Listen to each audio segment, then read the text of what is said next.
Om Vasudeva Sutam Devam Kansachanuramardanam Devki Paramanandam Krishnam Vande Jagadgurum. Om. Adorations to Lord Krishna, the preceptor of the universe, destroyer of the forces of darkness, bestower of immortality.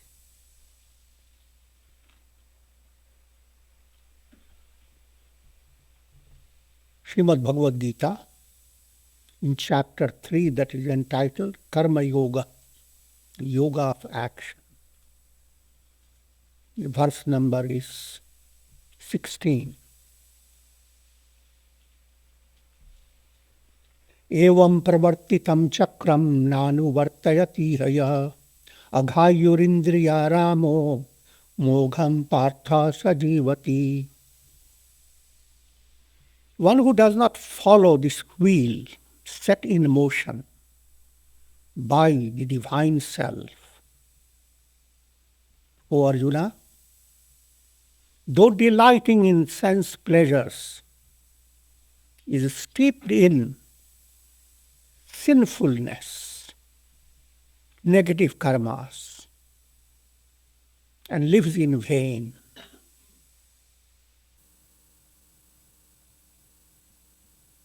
The wheel set in motion, that has been explained to you before, following Gada Parinyaya, which means we hammer it again and again. All souls, they enter the universe, they enter the world process for their evolution. First thing they require is ahar, food. What type of food do you give to the soul? What type of nourishment? All this will be detailed later. You give the food of three types, Sattvic, Rajasic, Tamasic. Again, when we say food, it's not limited just to physical food. Food for thought, food for your senses. Ahara shuddhau sattva shuddhi, Shankaracharya says.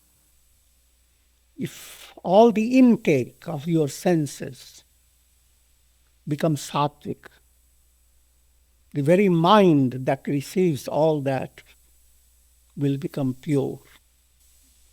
Again, when we say mind, we are referring to the whole mindset. Another term, chitta shuddhi. Purity of heart begins to develop. So, coming back to the wheel, all bhutas, souls are bhuta. They're spirits. In popular parlance, it's a frightening word. But in mystical world, all are bhutas. The entire world is materialization of God. So, all souls, they depend upon ahar, food. And food is produced by rain. Rain, where does the rain come from? Of course, physical rain everybody knows. But the subtle mystical rain is vasanas, subtle desires. These vasanas, they determine what type of food you are going to enjoy. Take it in a very practical way. Your vasana determines what type of food you are going to eat. A plate may be filled with so many things. But whether you are inclined to more of laddus or more of pickles, your vasana dictates that. Naturally, therefore, if your vasana is sattvic, your food will be highly nutritious. Your soul will evolve in a profound way. But then what is the secret behind the formation of vasanas? Vasanas are subtle, translated as subtle desires. Samskaras are like seeds. They are deep buried in your unconscious. Samskaras are boundless, of millions and trillions of embodiments. And you don't deal with them. But only a group of those samskaras, very little, has given rise to this body of yours. It's called Prarabdha karma.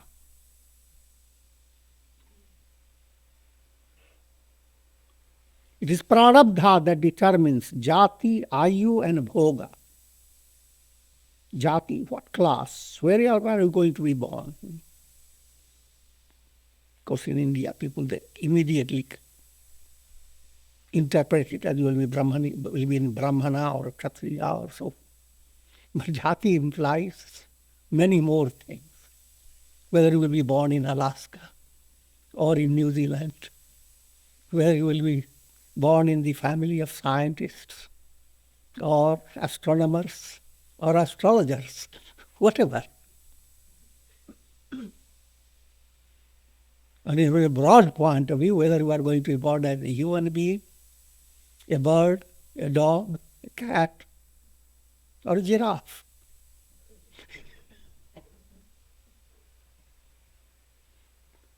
Of course, we don't extend that much. Our focus is on human beings and how to lead them to enlightenment. If that is done, other works will come later. I'm joking. So, also, how long will you live? Ayu is determined by your prarabdha. And bhoga, the experiences of pleasure and pain, the type of battle you will face in your life. But that's for every soul that comes into embodiment, these three apply to. And yet every soul has a subtle secret. If you start working upon it, the secret that's being described as karma yoga. If you start working upon it, then no matter whatever jati, whatever type of class you have entered into, it will be favorable for your evolution. Whatever duration of time has been set for your life, within that time you will accomplish the highest. Shankaracharya and great personalities in a very short time. Lord Jesus also lived for a short time. And they attained the highest.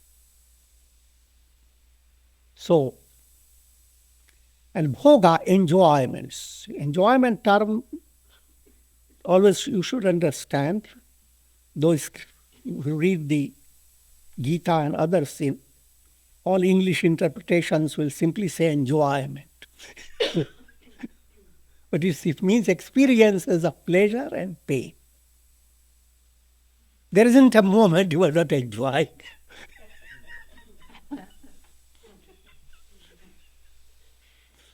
You are full of grief. But in this terminology, you are experiencing bhoga. Karma bhoga. The enjoyments created by karmas, fruits of karma. Fruits can be bitter, can be sweet. So I was all explaining about the vasanas. So the vasanas are based on your prarabdha. Vasanas are already a little group of samskaras from the past, which are germinating. Those vasanas will impact upon your life. They give you a kind of an outline of what your life is going to be. Just like an artist creates a picture, but first he makes a sketch, a simple outline. Prarabdha is an outline, a simple sketch. But the painting that will evolve, you are responsible. Out of that sketch, you can make the highest painting. Or, even if the sketch is wonderful, you make it turn into a monkey or donkey or what.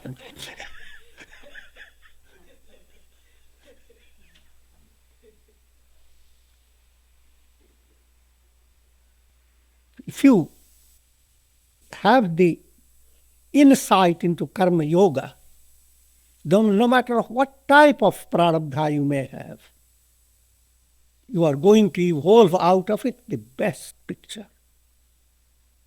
It's real success in life. That becomes a very basic insight everyone should have. If you don't have it, then you are constantly comparing with others. And you are constantly in contradiction. How others are prospering and I am not. And you want to get support from astrologers. How long will I be in this stage stuck? And naturally, my answer is there for 7 years.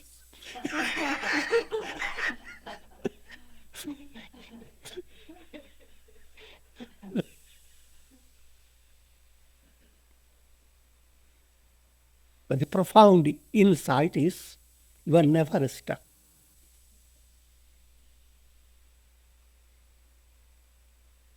Every adverse situation can become a basis for your spiritual progress in a more profound way. Sometimes prosperity may pull your legs, and adversity can let you rise.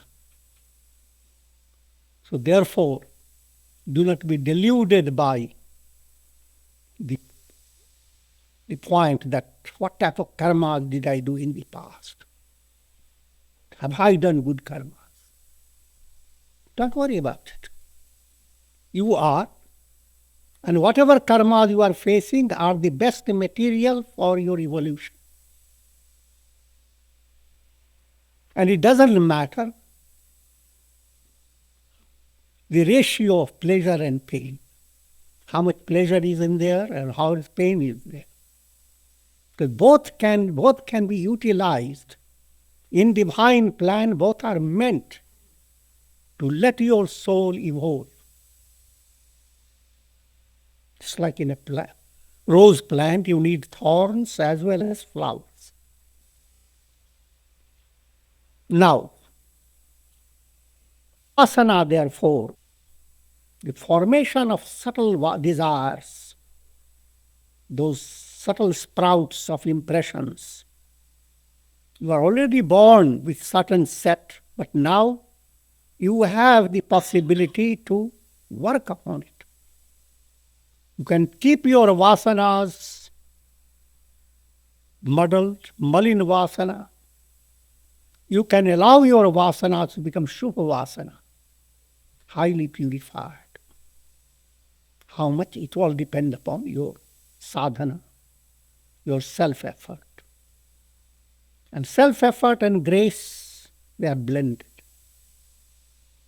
Success leads you to success. When you begin your self-effort, it is touched by divine grace. Because initially, even your self-effort is God's grace. Now, what is the key, secret of rendering your vasanas positive auspicious. The term is sacrifice, yajna. The majority of people sacrifice conjures up the idea of pouring oblations into fire. But that's only a symbolic act. The entire life process is sacrifice. For all souls. Later in the Gita, yajna has been described to be of three types: Sattvic yajna, Rajasic yajna, Tamasic yajna. Sattvic yajna is that which purifies your heart. And that's the yajna we are talking about for developing Shubha Vasana. Rajasic yajna is that which inflates your ego. That means what ego wants, you don't understand. What ego wants is not what you really need. There's a big difference. But in a Rajasic type of yajna, you are simply led by the ego. Another scripture describes in an allegorical way, ego is like a monkey on your neck. And so have you become so used to the monkey that you have forgotten your own head.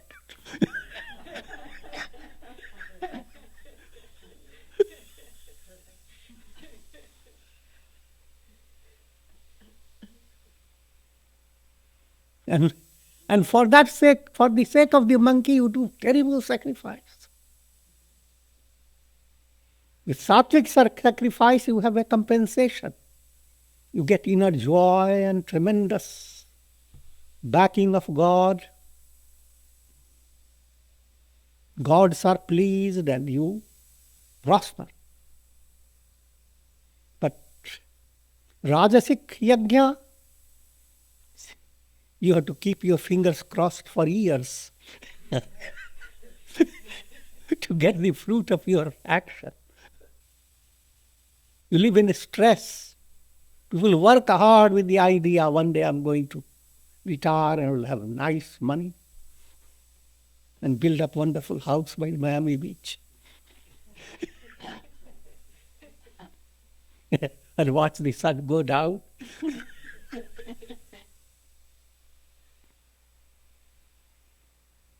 That's must realize, imagine how much patience is needed in that type of mind. Your happiness is never today. One day, I'm going to be happy. And that again, you don't know really what you are going to get. The intense struggle goes on. The scriptures describe this as demoniac austerity. Read the scriptures, then what happens? The demons like Ravana, Kumbhakarna, they are shown to sit down and start practicing austerity with immense, invincible will that he will not move or shake until Brahma comes. And all types of adversities come. Indra gives thunderbolt and rain and wind come, no matter what. A demon is completely immersed. Can you ever imagine demon having that much patience?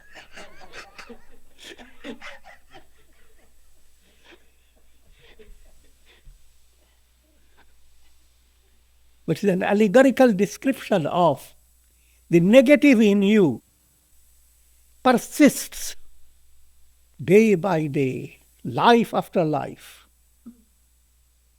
Lots of things have happened that could have shaken you out of that negativity. But no, the Ravana in you is not going to succumb to all these divine temptations.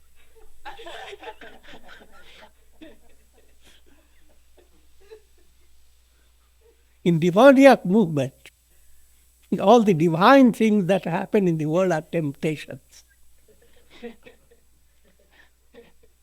And a demon doesn't want to be tempted by these.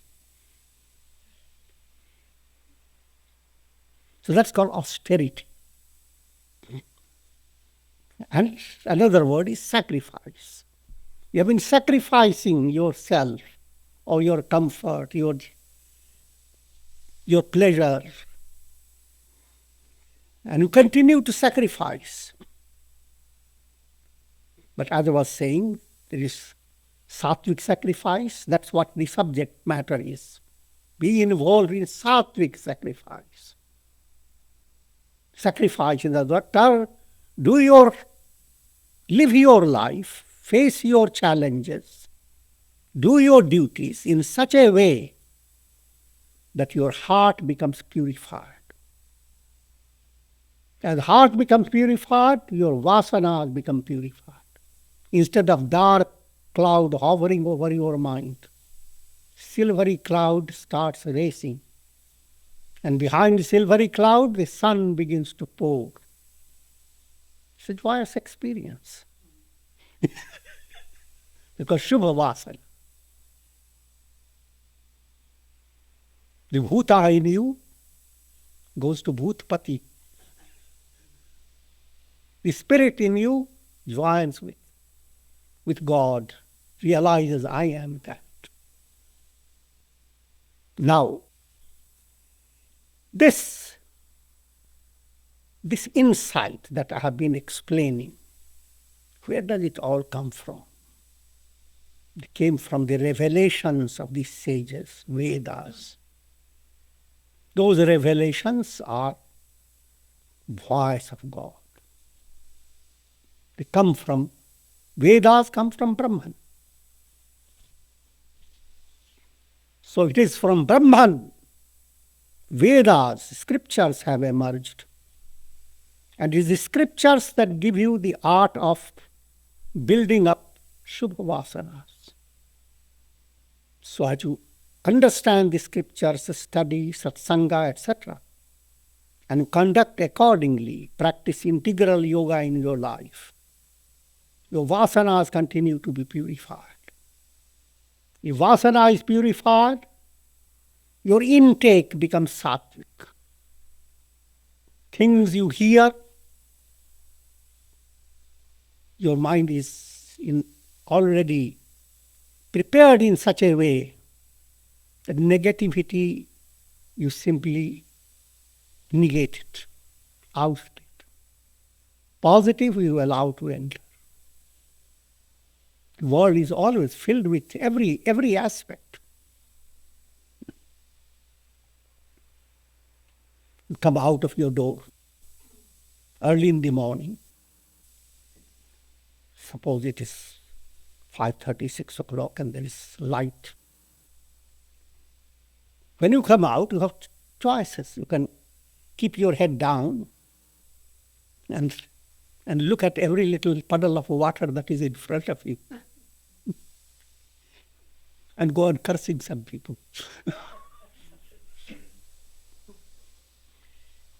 Or look up to the sky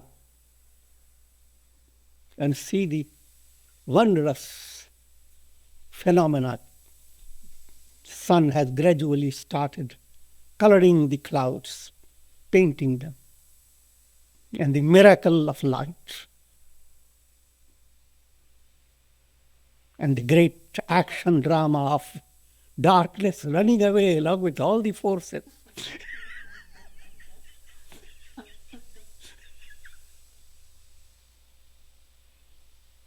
All this is food for thought. Your vasanas.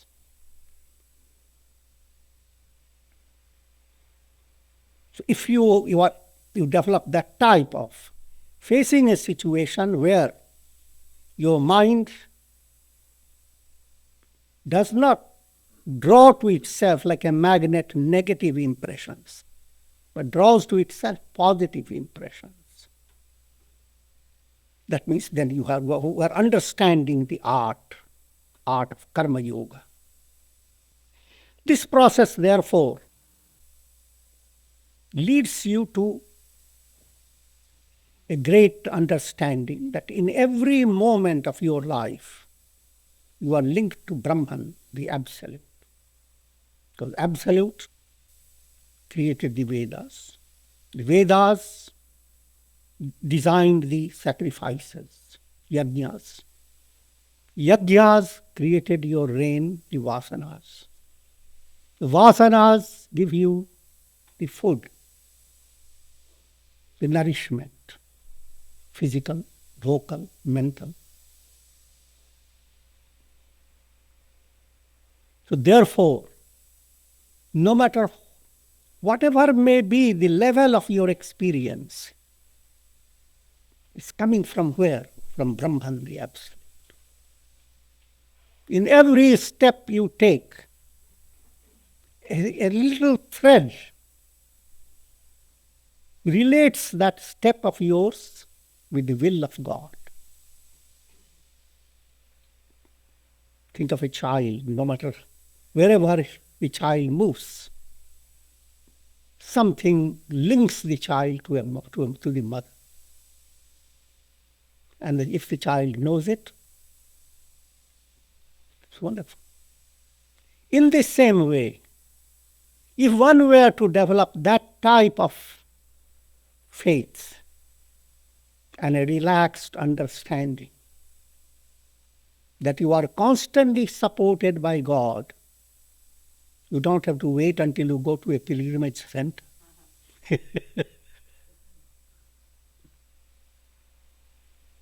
Your very body is a kind of a temple.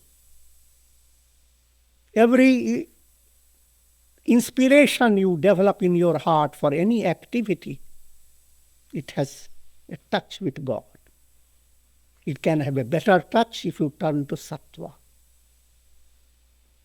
You can have more and more awareness of God being within you, with you, supporting you. And if you are doing that, then you have understood karma yoga correctly. But if you have not understood the purpose of life, how you are led to live in order to attain liberation, if you have not understood that, then you are practicing Rajasic, Tamasic Yajna, creating negative vasanas, and you are, instead of nourishing yourself, you are poisoning yourself by wrong ahar, wrong type of food. Take it very physically as well as in your thoughts, in your emotions.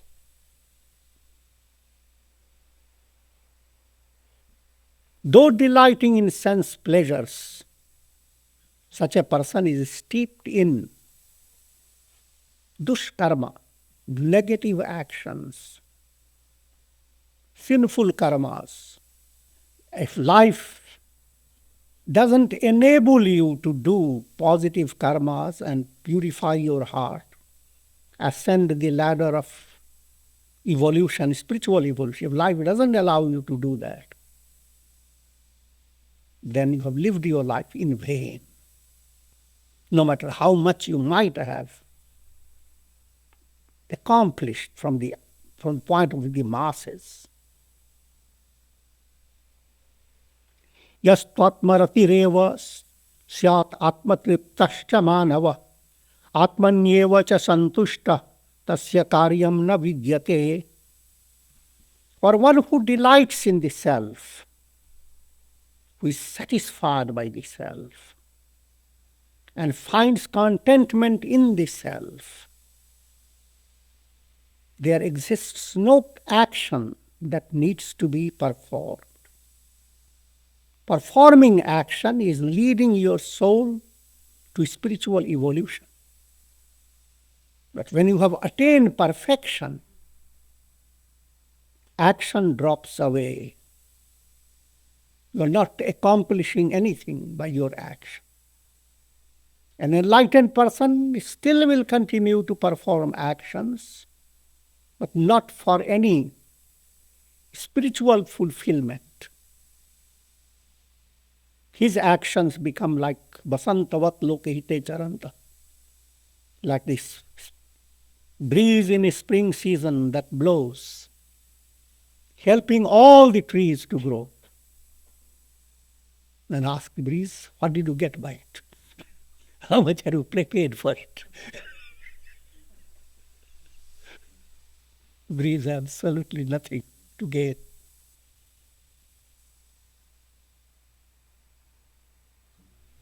Now, here certain points are very important. Delight in the self. Be satisfied by the self and find absolute contentment in the self. By the self, in the self, for the self. The term by the self means self-effort, karma yoga. Be active and exercise your effort. That's what this. Thereby you are doing by the self. In the self, all your attainments are surrender to God. So in the self highlights upasana. You are not gaining anything out of the range of your experience. You are not going out just like you go from Miami to another place, Switzerland, or you go to India or anywhere else. You're not going out, but going in. Within your own heart, you are attaining your progress. This is not a geographical attainment. And how can that be possible? Upasana. The more you love God, greater is the inner dimension of your heart. Your heart is no longer limited. The entire world and all the beauties and all the glories of the world are nothing compared to expansion of your heart. So therefore, not in the world, you are looking into your own heart, in the self. And all this you are doing for what? For attaining self-realization. By the self, in the self, for the self. Karma, upasana and jnana. By the self, self-effort. Karma yoga. In the self, devotional. Devotion and meditation blended called upasana. For the self, jnana, revelation, I am that am. Therefore, must realize Gita is very profound scripture.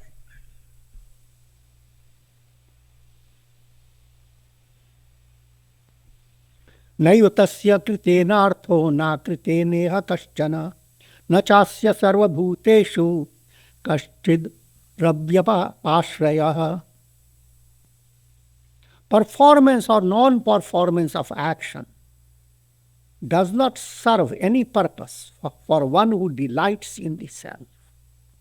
Once you have attained Atmarati, fullness of that Atmarati, devotion to the self, delighting in the self, if that delight has climaxed, that means you have attained self-realization. All happiness in the world, if you go into the root of that happiness, it comes from the self. Atmanastu kamaya sarvam priyam bhavati. For the sake of self, all things become dear. Even though you may think that certain objects, say for example a pearl, a wonderful garland of costly stones, that has given you great delight. that delight is not coming from the stones, precious stones. It is because your expectations, your vasana, the idea, if I had that, I will be so popular, I will be so recognized, in every party I will show my head.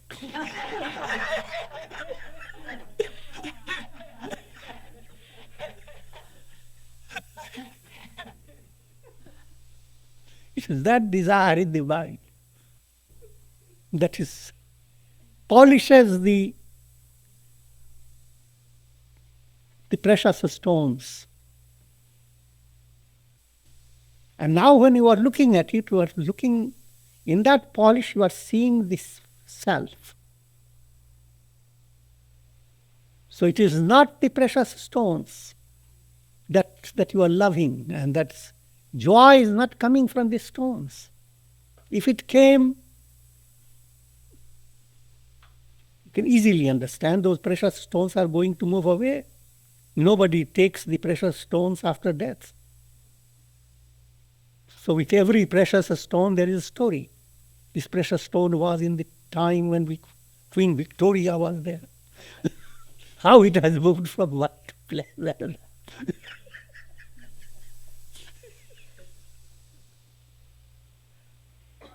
Your enjoyment has come from your own self, but not having a clear intellect.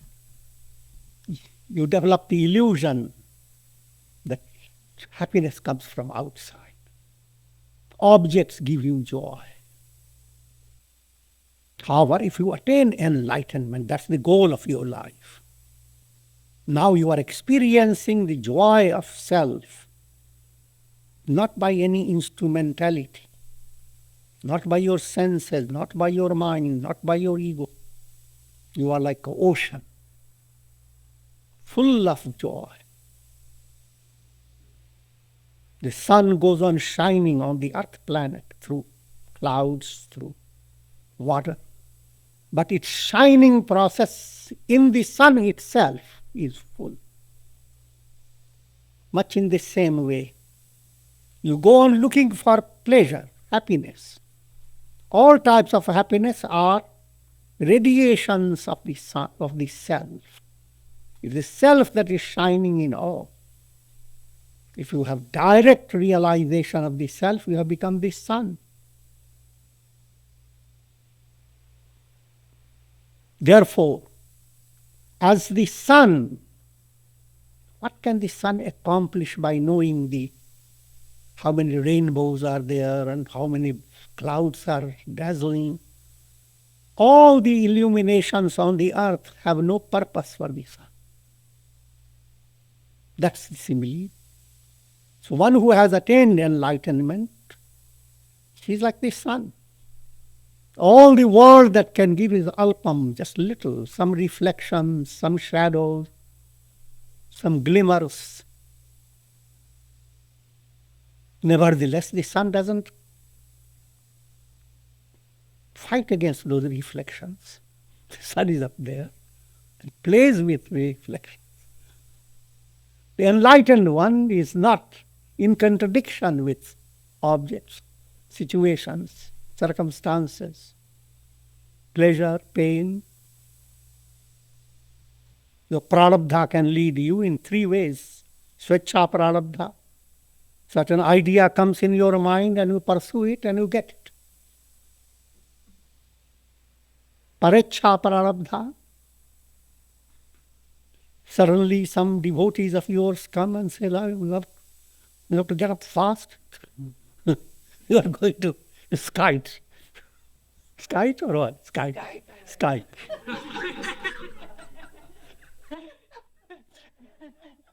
Parecha Prarabdha. And anicca Prarabdha. You are attacked by some sickness and whatever. All that continues with whether you are enlightened or not. With the enlightened, all these variations, they are superficial.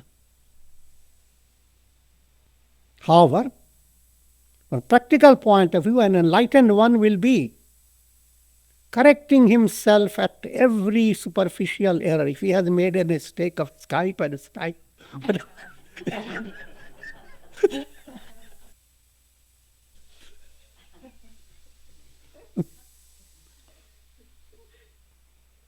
the enlightened one lives the same way as everybody else.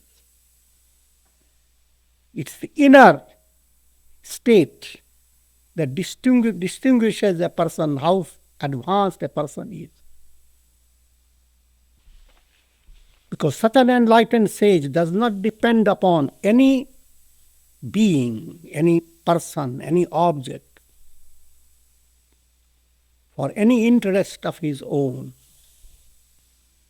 Tasmadasakta satatam karyam karma samachara asakto hyacharan karma paramapnoti purusha.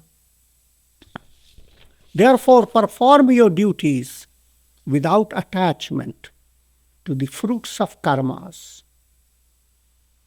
For one who performs actions without attachment attains liberation. Now, therefore, this very succinct, condensed writing. Learn the art of performing your duties in such a way that they promote chitta shuddhi, purity of heart. If purity of heart develops, you are being drawn to God. Love of God is more fulfilling than all objects of people. So once you have love of God, it's like your hands are so besmeared with oil that you can handle all sticky things. But the hand is completely untouched. Secret, greater the love of God within you, greater the understanding of your inner dimension. Always remember, you are deha buddhya tu dasoham. While you are focused only on the body, live a life of surrender. You are in God's hands. When identified with the mind, you are a ray of God. So never underestimate the strength of your mind. Never say, it's not possible for me to do that. To be peaceful? No. In a world that is constantly restless. To be good? To be compassionate?